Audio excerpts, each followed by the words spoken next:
Magic the Gathering recently released Serialized Cards in their Brothers War collector booster boxes, but are the current sales prices really worth it when you evaluate them to iconic Magic the Gathering cards?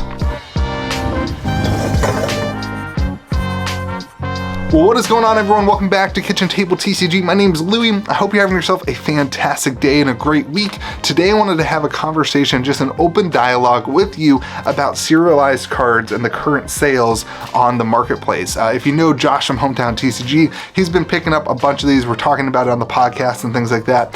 He's been picking up a bunch of these at around the $300 price point. I actually looked up Sculpting Steel here, and one recently sold for $310 on eBay, and that seems to be the going rate for an average or below average one of these serialized cards. Obviously things like Mox Amber and the more higher end cards, the more iconic ones, are selling for much more, even up to $1,600 to $2,000. But for this video, I wanted to have a conversation about the bottom level serialized cards and ask the question, what really is worth it? Is it really worth it to pay $300 for essentially a number on the side of a card? And particularly I want to compare, because the prices are very similar, to some revised dual lands. This is a scrub land, which currently on TCG Player you can pick up a light played copy on TCG Player for about $280, $265 to $280. Which puts it right around that $300 price point. So the question I have is, if I had $300 to just spend on a Magic card, would I rather have a card that isn't iconic, isn't a major player, isn't a major collectible piece with a number up to 500 on it?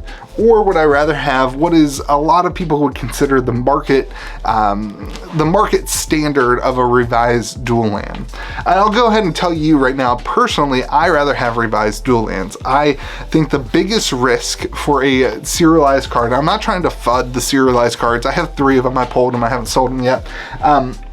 But the biggest concern I have for serialized cards is if they continue to print serialized cards and add to that number. So currently there are 37,500 serialized cards in this booster box. There are 63 options, one of 500, which equates out to 37,500. And if they add a whole nother set full of serialized cards, if we see this again soon or even in the next year, it's going to add a whole nother batch of serialized cards to that demographic, and it's going to make it less special.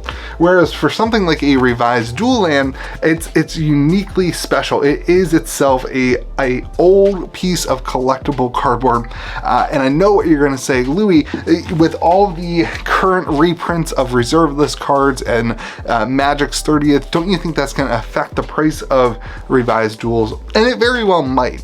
But I think in the long term of Magic the Gathering, the older cards will continue to hold value. If you look at other collectibles, if you look at like the Action comics and the special old versions, even when they have reprints of those things, it doesn't really affect the old values. So while I do think that there may be some short-term issues with the price of a lot of reserve list cards, I do think that iconic old cards will always kind of continue to hold a premium. And after we get through this hiccup, if Wizards decides to continue to reprint reserve list cards, I do think we will see those values of old cards continue and move forward like earlier. So that begs the question, are new serialized cards that are just, the only real special thing is a number, it's not even special artwork or anything like that, is that worth something like an iconic card?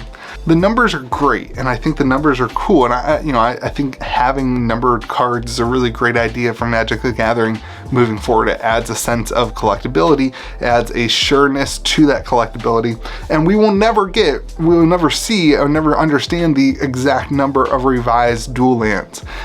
But on the other side of things, that iconic nature of the card is super important, and there will always be somebody at each one of the price points going down from $265 to $250 to $230 to $200. There will always be a new person who comes in that said, man, if a Scrubland was $200, I would totally pick one up. I would really love to own that card. Or if it drops lower, the next person at $190, there will always be these people who come in and buy cards at that price point, eventually until nobody comes out and sells them at the price point.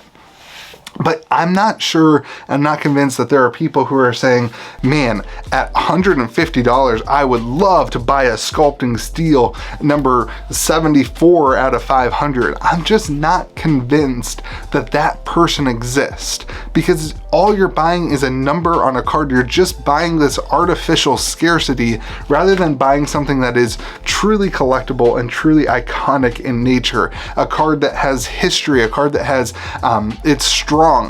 Obviously you get into the reprints there. It's not just the player's market that's dictating the price of the card, but actually the card is iconic, and in history has said this card has value, and that is how we understand it. It is authentic as you can get in a collectible market. So I'm very curious to hear what your thoughts are. I've heard a lot of the back and forths. I would love it if you would leave a comment in the comment section about your thoughts. Where do you see these serialized cards dropping to, or going to if they go up in price as people continue to open up Brothers War? We're seeing on TCG Player these artifacts are sitting at like $700, a lot of them between $500 and $700. They're even getting purchased at that $500 price point, albeit it was a week or two ago.